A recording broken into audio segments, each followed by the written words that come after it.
조선왕조의 최고 관직은 영의정, 왕 다음가는 권력의 상징이었습니다. 하지만 과연 조선의 역사는 영의정의 뜻대로 흘러갔을까요? 어쩌면 우리는 조선의 진짜 권력자를 전혀 다른 곳에서 찾아야 할지도 모릅니다. 이름 없는 권력, 그림자 속에서 왕조를 조종했던 그들의 이야기는 영의정의 권위마저 무색하게 만들었습니다. 오늘 우리는 조선 500년 역사 속에서 공식 직함 뒤에 숨어 나라를 뒤흔든 진짜 권력자들의 흥망성쇠를 파헤쳐 보겠습니다. 조선의 권력 구조는 표면적으로는 명확했습니다. 정점에 왕이 있고 그 아래 의정부의 영의정, 좌의정, 우의정 3정승이 국정을 총괄했습니다. 영의정은 문자 그대로 모든 재상 중의 으뜸, 백관의 수장이었습니다. 조선 개국 이래 영의정은 왕의 뜻을 받들어 나라를 경영하는 최고의 명예직이자 실권직이었습니다. 하지만 역사의 기록을 자세히 들여다보면 이상한 점을 발견하게 됩니다. 분명 영의정이 상소를 올렸는데 묵살되고 영의정의 의견과 정반대되는 결정이 내려지는 일들이 반복됩니다. 더 놀라운 것은 때로는 영의정 자신조차 누구의 뜻을 따라야 할지 몰라 전전긍긍하는 모습이 기록에 남아있다는 점입니다. 이 의문의 중심에는 외척이라는 존재가 있었습니다. 외척, 왕실의 인척을 뜻하는 이 단어는 조선 중후기로 갈수록 단순한 혈연 관계를 넘어 거대한 정치 세력을 의미하게 됩니다. 왕비의 친정, 왕의 장인, 대비의 일가, 이들은 왕실과의 혼인이라는 특수한 관계를 발판 삼아 조선의 권력 구조 깊숙이 뿌리를 내렸습니다. 특히 순조, 헌종, 철종으로 이어지는 19세기 조선은 안동 김씨와 풍양조씨 두 외척 가문이 번갈아가며 권력을 독점하는 세도 정치의 시대였습니다. 이 시기 영의정을 비롯한 모든 관직은 이들 외척 가문의 입김에서 자유로울 수 없었습니다. 외척이 권력을 장악하는 과정은 치밀하고 체계적이었습니다. 먼저 왕실과의 혼인을 통해 왕비나 세자빈 자리를 확보합니다. 그리고 운명의 순간을 기다립니다. 왕이 승하하고 어린 왕세자가 즉위하는 그 순간 대비가 수렴청정을 시작하면서 외척의 시대가 본격적으로 열리는 것입니다.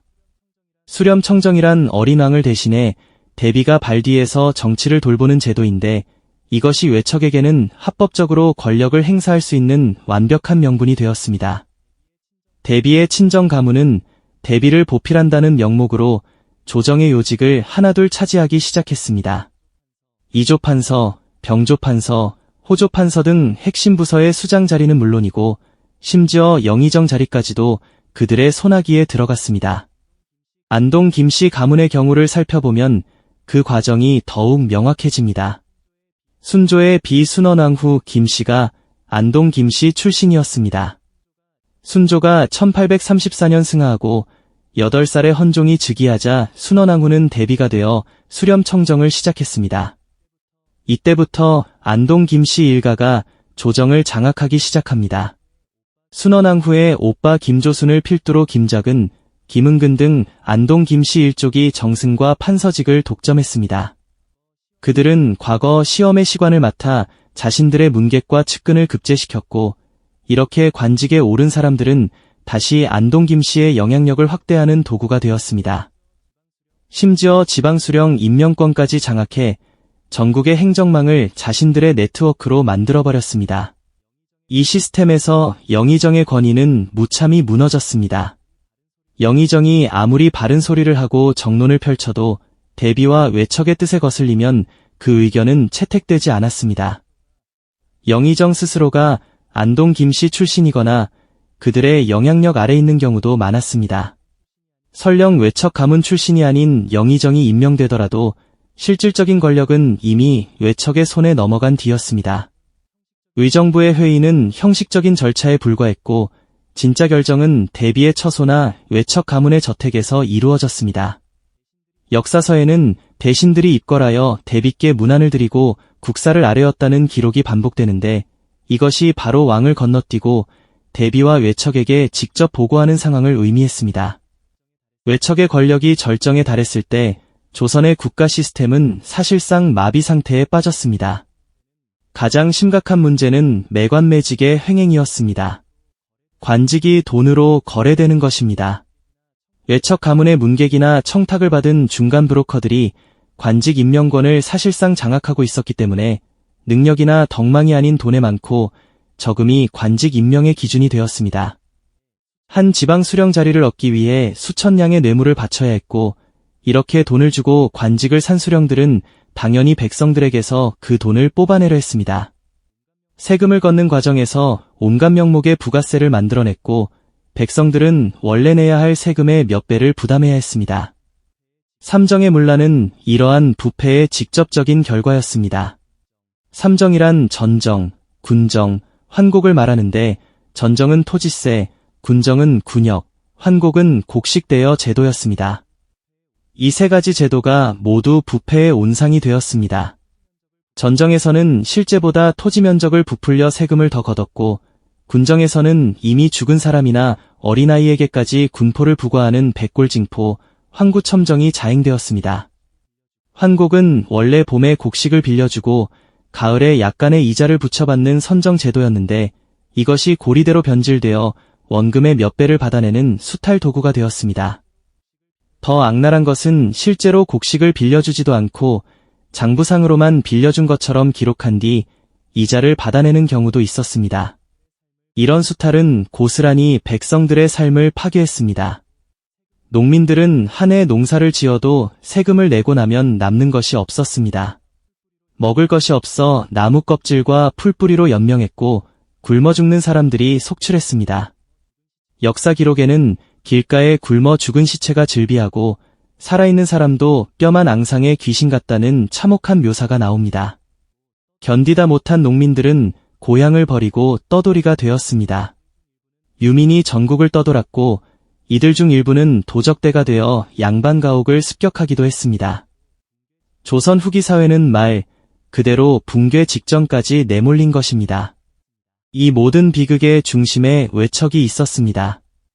그들은 국가 재정이 바닥나고 백성들이 굶어 죽어가는 것을 뻔히 알면서도 자신들의 부를 축적하는 데만 혈안이 되어 있었습니다. 안동 김씨 가문의 저택은 화려함의 극치였습니다. 수백 칸의 기와집에 온갖 진기한 보물들이 가득했고 연회가 끊이지 않았습니다. 그들의 창고에는 곡식이 산더미처럼 쌓여 있었지만 그 곡식은 굶주리는 백성들에게 나누어지지 않았습니다. 오히려 흉년이 들어 곡식값이 오를 때를 기다렸다가 비싼 값에 팔아 더 큰 이득을 챙겼습니다. 외척 가문의 번영과 백성들의 고통, 이 극명한 대비는 조선 사회의 모순을 그대로 보여주었습니다. 왕은 무력했습니다. 어린 나이에 즉위한 왕들은 대비와 외척의 그늘에서 벗어날 수 없었습니다. 성년이 되어 친정을 시작해도 이미 조정의 모든 권력은 외척의 손아귀에 있었습니다. 왕이 개혁을 시도하려 해도 신하들의 반대에 부딪혔고 그 신하들 대부분은 외척의 사람들이었습니다. 헌종은 친정을 시작한 후 안동 김씨의 세도를 견제하려 했지만 결국 실패했습니다. 철종은 강화도에서 농사를 짓다가 왕이 된 특이한 경우였는데 왕위에 오른 후에도 정치적 기반이 전혀 없어 안동 김씨의 꼭두각시로 살아야 했습니다. 철종 스스로도 나는 임금의 탈을 쓴 허수아비일 뿐이라고 한탄했다는 기록이 전해집니다. 영의정의 상소조차 무시되는 일이 빈번했습니다. 정조 사후 세도 정치가 시작되면서 영의정을 비롯한 대신들의 건의는 외척의 이해관계에 맞지 않으면 받아들여지지 않았습니다. 어떤 영의정은 백성들의 고통을 아뢰며 삼정의 문란을 바로잡아야 한다고 강력히 주장했지만 그 건의는 묵살되었습니다. 왜냐하면 삼정의 문란으로 가장 큰 이득을 보는 것이 바로 외척 가문이었기 때문입니다. 개혁은 곧 그들의 이권을 침해하는 것이었고 따라서 절대로 받아들일 수 없는 것이었습니다. 결국 그 영의정은 얼마 지나지 않아 사직하고 낙향했습니다. 이처럼 공식적인 최고 권력자인 영의정마저 외척 앞에서는 힘없는 존재가 되어버렸습니다. 백성들의 분노는 한계에 다다르고 있었습니다. 1862년 드디어 그 분노가 폭발했습니다. 진주에서 시작된 농민봉기는 삼남 지방 전역으로 확산되었습니다. 역사는 이것을 임술밀란이라고 기록했습니다. 수만 명의 농민들이 들고 일어나 탐관오리의 집을 불태우고 곡식 창고를 털었습니다. 그들이 외친 구호는 간단했습니다. 탐관오리를 처단하라. 삼정의 문란을 바로잡아라. 봉기는 전국 70여 개 고을에서 동시다발적으로 일어났습니다. 조선 왕조 개창 이래 최대 규모의 밀란이었습니다. 이것은 단순한 폭동이 아니었습니다. 조선의 지배체제 자체에 대한 근본적인 도전이었고 외척의 수탈 정치에 대한 백성들의 절규였습니다. 조정은 패닉 상태에 빠졌습니다. 군대를 동원해 진압하려 했지만 너무나 많은 곳에서 동시에 봉기가 일어나 손을 쓸 수가 없었습니다. 결국 삼정이정청이라는 개혁기구를 만들어 삼정의 문란을 바로잡겠다고 약속했습니다. 하지만 이것은 임시방편에 불과했습니다. 외척의 권력구조는 그대로 유지되었고 근본적인 개혁은 이루어지지 않았습니다. 봉기는 일시적으로 진정되었지만 백성들의 불만은 여전히 끓어오르고 있었습니다. 조선 왕조는 위기의 끝자락에 서 있었습니다. 이 절망적인 상황을 바꾼 것은 한 사람의 등장이었습니다. 흥선대원군 이항, 그는 철종이 후사 없이 죽자 자신의 둘째 아들을 왕위에 올렸습니다. 그가 바로 고종입니다. 고종이 즉위했을 때 나이가 12살에 불과했기 때문에 흥선대원군이 섭정을 하게 되었습니다. 하지만 흥선대원군은 이전의 수렴청정과는 전혀 다른 방식으로 권력을 행사했습니다. 그는 왕의 친아버지로서 왕권을 강화한다는 명분 아래 과감한 개혁을 단행했습니다. 그의 첫 번째 목표는 안동 김씨로 대표되는 외척 세력의 척결이었습니다. 흥선대원군의 개혁은 신속하고 단호했습니다. 먼저 안동 김씨 일족을 요직에서 몰아냈습니다. 권력의 핵심이었던 비변사를 폐지하고 의정부와 삼군부의 기능을 회복시켰습니다. 인사제도를 개혁해 능력 있는 인재를 등용하고 외척과 연줄이 닿아있던 부패한 관료들을 대거 숙청했습니다. 서원을 정리해 양반들의 특권과 면세 혜택을 대폭 축소했습니다. 경복궁을 중건하며 왕권의 위엄을 회복하려 했습니다. 이러한 일련의 조치들은 외척이 장악했던 권력 구조를 뿌리부터 흔드는 것이었습니다. 안동 김씨 세력은 격렬히 반발했습니다. 하지만 흥선대원군은 물러서지 않았습니다. 그는 왕의 아버지라는 독특한 지위를 활용해 대비를 포함한 외척의 영향력을 차단했습니다. 영의정을 비롯한 삼정승의 권한을 실질적으로 회복시켜 의정부가 다시 국정의 중심이 되도록 했습니다. 물론 실제 권력은 흥선대원군에게 집중되었지만 적어도 외척이라는 그림자 권력은 사라졌습니다. 100여 년간 이어진 세도 정치의 시대가 막을 내리는 순간이었습니다. 조선의 백성들은 오랜만에 숨통이 트이는 느낌을 받았습니다. 하지만 흥선대원군의 개혁도 완벽하지는 않았습니다. 그는 외척의 권력을 무너뜨렸지만 권력을 자신에게 집중시켰습니다. 왕권 강화를 명분으로 내세웠지만 실제로는 자신이 모든 것을 결정했습니다. 경복궁 중건을 위해 백성들에게 과중한 부담을 지웠고 원납전이라는 강제 기부금을 거두어들여 민심을 잃기도 했습니다. 또한 세국정책을 고수하며 서양 세력의 접근을 강경하게 막았는데 이것은 변화하는 세계 정세에 대한 근본적인 대응책이 되지 못했습니다. 결국 1873년 고종의 친정이 시작되면서 흥선대원군은 정계에서 물러났고 조선은 다시 또 다른 격변의 시기를 맞이하게 됩니다. 외척의 시대는 끝났지만 조선이 안고 있던 구조적 문제는 여전했습니다. 권력이 특정 세력에게 집중되고 그 권력이 사적 이익을 위해 남용되는 패턴은 쉽게 사라지지 않았습니다. 흥선대원군 이후에도 민씨 척족이 권력을 장악하며 또 다른 형태의 외척 정치가 나타났습니다. 명성황후의 친정인 여흥민씨가 새로운 세도 가문으로 부상한 것입니다.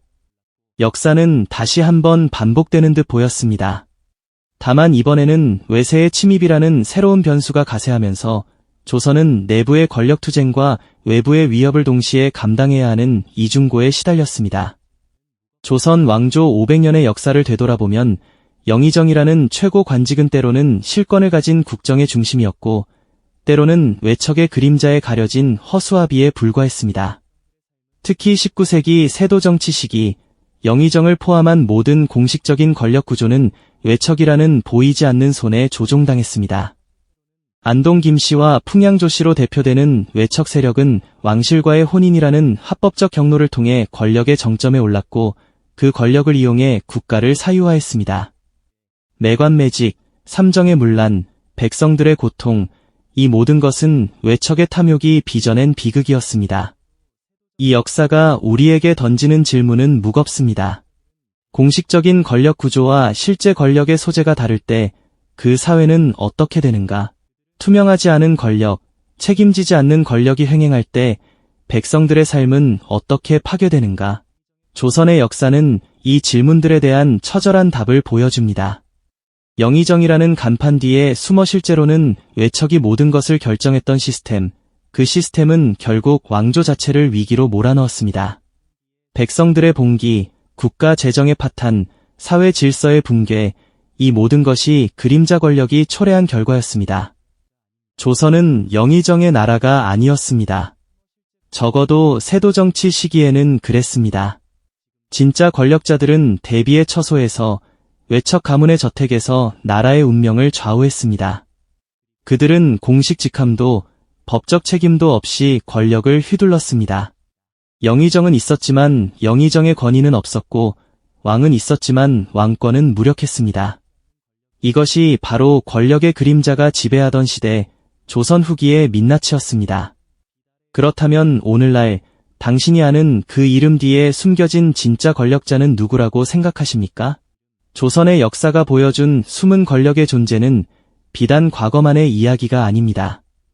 공식 직함이나 명예 뒤에 숨어 실제 권력을 휘두르는 존재들은 어느 시대에나 있었고 지금도 존재할 수 있습니다. 중요한 것은 그 권력이 투명하게 행사되는지, 책임을 지는지, 그리고 백성, 아니 국민을 위해 쓰이는지를 끊임없이 감시하고 견제하는 것입니다. 조선이 외척의 그림자 권력 앞에서 무너져갔던 것처럼 오늘날의 사회도 보이지 않는 권력에 의해 왜곡될 수 있습니다. 역사는 교훈을 줍니다. 권력은 빛 아래에서 행사되어야 하고 그 권력을 가진 자는 반드시 책임을 져야 합니다.